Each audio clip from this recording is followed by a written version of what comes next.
नमस्कार दोस्तों, बहुत शॉकिंग न्यूज है। वर्ल्ड का पहला आर्टिफिशियल इंटेलिजेंस हॉस्पिटल चाइना ने खोल दिया। यानी कि चाइना ने रिप्लेस कर दिए हैं डॉक्टर्स को और एक दिन में 10-10 हजार पेशेंट वो जो डॉक्टर हॉस्पिटल है वो पूरा कर रहा है। और ये जो एंड ऑफ ह्यूमन मेडिसिन है, क्या ये वो टाइम आ गया है?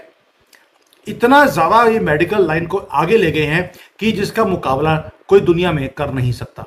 आज इसको मैं दिखाता हूं आपको, विद वीडियो दिखाऊंगा कि क्या हो रहा है। आप सोच के देखिए दोस्तों कि एक हॉस्पिटल यहां पर जहां पर एक सिंगल डॉक्टर नहीं है जो काम करता हो, और बिना डॉक्टर के 10,000 पेशेंट्स खुशी खुशी वो घर भी जा रहे हैं and they are being treated in few minutes. 24 घंटे ये काम करते हैं ये डॉक्टर्स। हॉस्पिटल का नाम है एजेंट हॉस्पिटल। ये जो हॉस्पिटल है ये वर्ल्ड का पहला एआई रन हॉस्पिटल है और ये किसी सिलिकॉन वैली ने, यूरोप ने, अमेरिका ने नहीं बनाया। ये बीजिंग की एक यूनिवर्सिटी है, सिंगुआ यूनिवर्सिटी, जिन्होंने ये बनाया है। कोई स्टेथोस्कोप नहीं है किसी के हाथ में, कोई सर्जन नहीं है, कुछ नहीं है, कोई सुइयां नहीं है, जस्ट आर्टिफिशियल इंटेलिजेंस। और रिजल्ट्स क्या है? रिजल्ट्स शॉकिंग है, रेवोल्यूशनरी है और टेरिफाइंग है। आप वो चीज वॉच कर रहे हैं कि भाई चाइना में जो ये पावरफुल इन्होंने बना दिया एक सिस्टम, जिसको मैं बोलता हूं चाइना का न्यूएस्ट वेपन है एआई डॉक्टर्स। वेपन इसलिए बोल रहा हूं क्योंकि चाइना का प्लान है कि वो सारे दुनिया के जो हॉस्पिटल्स हैं उनको वो टेक ओवर कर ले, क्योंकि इन डॉक्टर्स का कोई मुकाबला कर नहीं सकता। दोस्तों, जो राइज है एजेंट हॉस्पिटल का, वो कुछ और बताता है। वो ये भी बताता है कि चाइना जो अब रिसर्च में काम करना शुरू कर दिया, अब ये सिर्फ कॉपी पेस्ट नहीं कर रहे। ये हॉस्पिटल्स पूरे दुनिया में एआई हॉस्पिटल कहीं भी नहीं है, और ये डेवलप कर दिया चाइना की एक यूनिवर्सिटी ने, एजेंट हॉस्पिटल। और ये मॉडल किया गया, बिल्कुल इसका जो डिजाइन है एक रियल हॉस्पिटल की तरह है, लेकिन ये पूरा का पूरा एग्जिस्ट करता है वर्चुअल वर्ल्ड में। ये कोई सिमुलेशन नहीं है, सेल्फ इवॉल्विंग है, सेल्फ लर्निंग है और एआई पावर्ड मेडिकल इकोसिस्टम है। इसके अंदर 42 डॉक्टर्स हैं, नर्सिस हैं, सभी के सभी जो है वो लार्ज लैंग्वेज मॉडल्स के ऊपर वो बेस्ड हैं। जैसे चैट जीपीटी है उसके ऊपर बेस्ड हैं। उसके अंदर उनको मालूम है कि स्टीरॉइड्स क्या होते हैं, ट्रेनिंग क्या होती है, क्लिनिकल मेडिसिन कौन सी होती है, हर चीज इनको सिखाई गई है इस सिस्टम के अंदर। ये जो एआई डॉक्टर्स हैं वो सोते नहीं हैं, वो रेस्ट नहीं करते ह्यूमन बींग्स की तरह, वो ना ही रिश्वत लेते हैं और ना ही वो कोई चीज को भूलते हैं। जैसे ही वहां जाते हैं, आप अपना पासपोर्ट दिखाते हैं या चाइनीज आईडी दिखाते हैं, उसके सामने आपकी सारी मेडिकल हिस्ट्री उस रोबोट के पास, उस आर्टिफिशियल इंटेलिजेंस के सामने वो आ जाती है। वो एक टाइम पर 10-20 हजार पेशेंट्स को एक टाइम पर वो देख सकते हैं and in just few seconds वो आपका इलाज भी कर देते हैं। जो काम एक ह्यूमन डॉक्टर को करने में 2 साल लगेंगे, ये डॉक्टर्स आर्टिफिशियल इंटेलिजेंस वाले वो एक दिन में वो काम हो जाता है। एक्यूरेसी इतनी टेरिफाइंग है कि मेडिकल वर्ल्ड हिल चुका है। और यहां पर माइंड बॉगलिंग चीज क्या है कि जब इनके साथ इन एआई डॉक्टर्स का टेस्ट लिया गया, जैसे मेडिकल टेस्ट होता है, तो 93% से ज्यादा इनके मार्क्स आ गए, जो कि एक फाइनल ईयर का जो मेडिकल स्टूडेंट है उससे भी बेटर मार्क्स आर्टिफिशियल इंटेलिजेंस के डॉक्टर्स ने लेकर आ गए। और हो क्या रहा है? ये जो डॉक्टर्स हैं ये हर रोज सीखते जा रहे हैं। पहले वो डायग्नोस करते हैं, फिर प्रिस्क्रिप्शंस देते हैं लोगों को, उसके बाद उसका जो रिजल्ट आता है उसके बाद फॉलो अप केयर भी ये एआई डॉक्टर्स ये कर रहे हैं। कोई बर्नआउट नहीं है, कोई थकता नहीं है, कोई बायस नहीं है कि सामने हिंदू है कि मुसलमान है, जो आ गया वो पेशेंट है। और कोई भी गलत प्रैक्टिसेस नहीं की जाती, क्योंकि आर्टिफिशियल डॉक्टर्स हैं, वो जो डाटाबेस है उसी के बेस पे वो काम करता रहेगा। अगर आप पेशेंट हैं तो आपको लगेगा आप तो जन्नत में आ गए। क्यों? क्योंकि आपको मालूम है कि मुझे परफेक्ट सॉल्यूशन मिलने वाला है इस डॉक्टर से। लेकिन अगर आप डॉक्टर हैं तो आपको लगेगा भाई आप तो अब एक्सटेंट हो गए, आपकी जरूरत ही नहीं है डॉक्टर्स की। यानी कि पहले तो आपको देखिए आर्टिफिशियल इंटेलिजेंस ने आकर कितने लोगों की जॉब ले ली, अब ये आर्टिफिशियल इंटेलिजेंस के डॉक्टर भी आ गए। जजेस में ऑलरेडी एक वीडियो बनाया था कि कैसे चाइना के अंदर जो जज है वो भी रोबोट बैठा हुआ है। पहली हियरिंग में वो दोनों पार्टीज का वो केस सुनता है और जजमेंट दे देता है उसी वक्त। वैसे ही अब आर्टिफिशियल इंटेलिजेंस के अब ये आ गए हैं, डॉक्टर्स आ गए हैं। दोस्तों, ये कोई टेक्नोलॉजिकल एक्सपेरिमेंट नहीं है, ये स्ट्रेटेजिक एक मैसेज है। पहले चाइना ने इलेक्ट्रिक व्हीकल्स में काम किया, सोलर पैनल में काम किया, अब हॉस्पिटल पे काम कर रहा है। और मैं कब से बोल रहा हूं आपको कि चाइना का इंटरेस्ट नहीं है छोटे मोटे प्रोडक्ट बनाने में। वो artificial intelligence, robotics, space technology, हथियार, इनों में, इस चीजों में वो काम कर रहा है। अभी उसकी टेक्नोलॉजीज अगर आपको लगती है कि कम है, आहिस्ता आहिस्ता वो भी इवॉल्व हो जाएगी। आज टेस्ला को मात दे दी इलेक्ट्रिक व्हीकल्स ने चाइना ने। चाइना चाहता है कि वो डोमिनेट करे मेडिकल टेक्नोलॉजी के अंदर, इसलिए उसने एआई को यूज किया।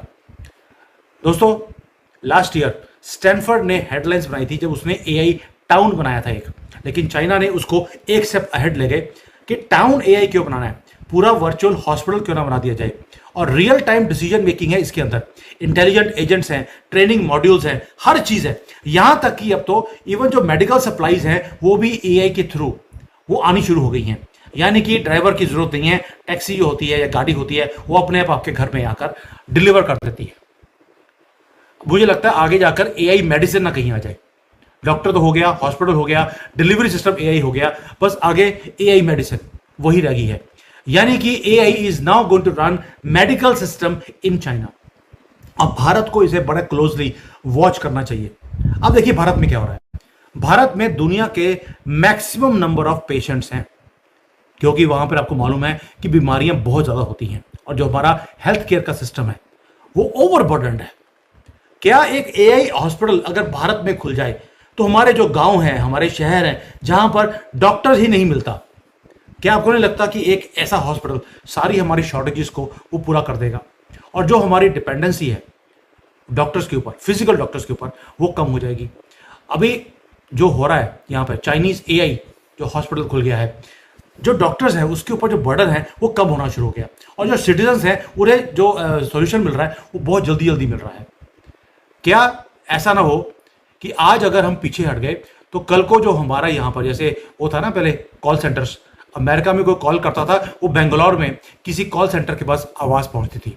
कहीं ये ना हो कि हम ये एआई हॉस्पिटल की बात करें और कॉल कोई बेजिंग में उठा रहा है और वो चाइनीज़ बोल रहा है और आप बोले यार मैं कहाँ पहुँच गया हूँ। ये जो सारा सिस्टम है दोस्तों, ट्रेनिंग डॉक्टर्स का, ये जो मैट्रिक्स है, ये सारा अब शुरू हो गया, ये रियलिटी बन गई है। ये कोई हाई साई-फाई की कोई मूवी नहीं है जो मैं दिखा रहा हूं आपको, ये रियलिटी में यहाँ पे हो रहा है। और एक और ट्विस्ट है कि जो एजेंट हॉस्पिटल है वो सिर्फ पेशेंट्स को ट्रीट नहीं कर रहा, वो इवन जो डॉक्टर्स, ह्यूमन डॉक्टर्स है, उनकी ट्रेनिंग भी वो देखता है। यानी कि जो स्टूडेंट्स हैं जो पढ़ाई कर रहे हैं एमबीबीएस की, उन स्टूडेंट्स को वो सिमुलेशन में डालते हैं और उन्हें वो ट्रीटमेंट्स करना सिखाते हैं। और वो कह रहा है जो एआई है, एआई उनको मार्क्स भी दे रहा है, अगर वो गलती करते हैं उनको करेक्ट भी करता है। यानी कि कोई पेशेंट नहीं है सामने, रियल लाइफ को रिस्क नहीं है, और ट्रेनिंग मिल रही है डॉक्टर्स को एमबीबीएस की, और सारे काम रोबोट्स और एआई ये कर रहा है। यानी कि अब चाइना ने बोल दिया हमें स्मार्ट डॉक्टर नहीं चाहिए, अब हम एआई स्मार्ट डॉक्टर बनाएंगे। ह्यूमन बींग्स की जरूरत नहीं है, कोई सैलरी देने की जरूरत नहीं है, कोई मुंह फुलाड़ के बैठ जाते डॉक्टर्स कि हम तो काम नहीं करेंगे, कोई नर्स को तंग करने वाली बात नहीं है। सारे डॉक्टर्स और नर्सेस इस हॉस्पिटल में सारे सेफ हैं, कोई डॉक्टर के नीचे झुकने की जरूरत नहीं है, ना हिंदू मुसलमान है। यानी कि एआई अब यहां पर आ गया कि वो मेंटर भी खुद है, मास्टर भी है, डॉक्टर भी है, और आगे ट्रेनिंग भी दे रहा है। और भारत अभी भी स्ट्रगल कर रहा है बेसिक एमबीबीएस के लिए। हजारों लाखों बच्चे भारत के अंदर चाइना में, रशिया में, यूक्रेन में, अमेरिका में पढ़ने जाते हैं एमबीबीएस की डिग्री लेने के लिए। आप सोच के देखिए अगर यही एआई हॉस्पिटल भारत में खुल जाए, वे ट्रेनिंग मॉड्यूल ऑलरेडी है, आप एक ग्लोबल स्टैंडर्ड का हॉस्पिटल भारत में खोल सकते हैं। लेकिन मेरे दिमाग में क्वेश्चन आया कि क्या जो एआई है वो रिप्लेस कर सकता है ह्यूमन हार्ट को, जो एक ह्यूमन बीइंग का दिल होता है? तो वहां पर जो रिसर्चर्स है उन्होंने बोला yes, AI can replace a human heart.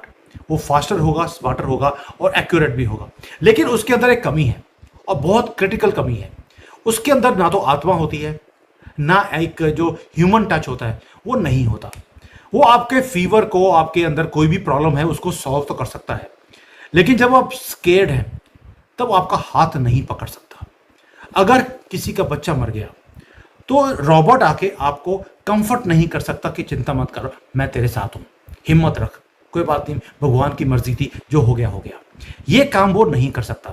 उसके लिए आपको ह्यूमन बीइंग्स की आपको जरूरत है। लेकिन ये भी कितनी देर तक? जैसे इवॉल्व हो रहा है एआई, इवॉल्व होता रहा है, होता जा रहा है, और एक दिन ऐसा आएगा कि रोबोट्स हमें वो कंफर्ट भी दे पाएंगे जो आज ह्यूमन बींग्स दे रहे हैं।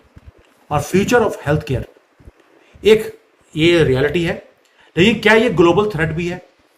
भाई एजेंट जो हॉस्पिटल है ये तो बिगिनिंग है, सिर्फ it's just the beginning. AI doctors अब रियल हो चुके हैं, वो यहां पहुंच चुके हैं, वो सीख भी रहे हैं बहुत जल्दी। एंड जो ह्यूमन बीइंग जितनी जल्दी सीखता है, ह्यूमन बीइंग को डॉक्टर बनने में 4-5 साल लगते हैं। उसके बाद उसको पहले एमबीबीएस है, फिर एमडी है, फिर डीएम है, वो 10-15 साल की जर्नी है। जो ये एआई हॉस्पिटल है, ये डॉक्टर्स हैं, ये एक दिन में वो सारी डिग्री 15 साल की वो एक दिन में पूरी कर लेते हैं। दोस्तों, भारत के लिए ये अपॉर्चुनिटी भी है और डेंजर भी है, क्योंकि जब ये एआई सॉल्यूशंस इतना इवॉल्व कर लेंगे, अगर हम लेट एंटर करें तो जब तक हम सीखना शुरू करेंगे, चाइना ऑलरेडी इस गेम में बहुत आगे हो चुका होगा।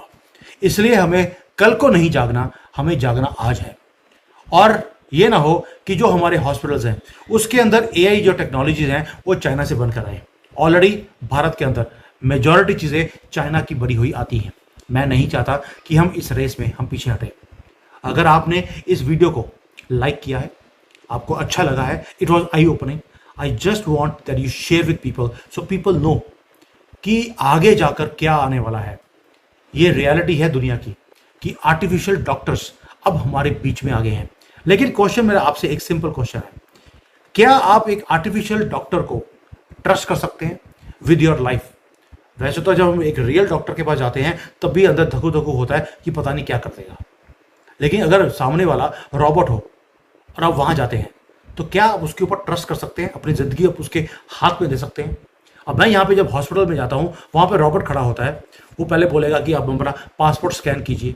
मैं अपना पासपोर्ट स्कैन करता हूँ तो हिंदी में पूछता है, क्योंकि उसको मालूम है ये इंडिया से आया हुआ है। तो हिंदी में पूछेगा, जैन साहब क्या हाल है, क्या तकलीफ है आपको? अपना हाथ मेरे पेट में डालें, उसके पेट में एक होल होता है, आप अंदर डालते हैं तो आपका बीपी चेक करता है। तो आप उसको बताते हैं कि आपकी प्रॉब्लम क्या है, आप बोल रहे हैं, वो सुन रहा है। उसके बाद वो बोलेगा कि आपका बीपी ठीक है, मैंने सब कुछ चेक कर लिया और ये मेडिसिन ले लीजिए, आप आज शाम तक ठीक हो जाएंगे। और अगर उस रोबोट को समझ नहीं आती, उसको लगता है कि इसके अंदर अभी और कॉम्प्लिकेशन है, तो आपको बोलेगा कि room number so and so में डॉक्टर बैठा हुआ है, मैंने आपकी सारी जो चीज़ें हैं वो ऑलरेडी उसके कंप्यूटर पर डाल दी हैं, वो आपकी वेट कर रहा है, आप जाइए। और आप उसको बताने की जरूरत नहीं है, उसको सब कुछ पता है, वो आपको बताएगा आगे करना क्या है। इस लेवल पर तो इनके जो फिजिकल हॉस्पिटल हैं वहाँ पहुँच गए हैं। ऊपर से इन्होंने तड़का लगा दिया एआई डॉक्टर का। अब आगे जाकर बाकी रॉबोट बाहर खड़ा है, इनिशियल स्क्रीनिंग उसने कर दी, उसके बाद बोलेगा अंदर रॉबोट बैठा है दूसरा सीनियर रोबोट, अब उसके पास जाइए, वो आपका इलाज कर देगा। और उसके बाद वो बोले कि सर तीसरा जो हॉस्पिटल अंदर ऑपरेशन रूम में वो रोबोट तीसरा है, वो सर्जन है, आप जाइए, वो आपका काटा पीटी करके आपको ठीक कर देगा। इस लेवल पर चाइना काम कर रहा है आर्टिफिशियल इंटेलिजेंस पे, और हम अभी भी बेसिक एमबीबीएस के लिए धक्के खा रहे हैं दुनिया भर में जाकर, क्योंकि हमारे पास उतने हॉस्पिटल ही नहीं है, उतनी सीट्स नहीं है जितने बच्चे पढ़कर डॉक्टर या नर्सेज बनने की कोशिश कर रहे हैं। Terrifying, 10,000 patients in one day, हम इमेजिन नहीं कर सकते। जो हम जनरली एक हॉस्पिटल होता है इंडिया में वो 200 या 500 बेड का होता है। आप सोच के देखिए, वही हॉस्पिटल एक कमरे में 10,000 पेशेंट्स को वो ट्रीट कर सकता है। Terrifying and futuristic also. Thank you, जय हिंद, वंदे।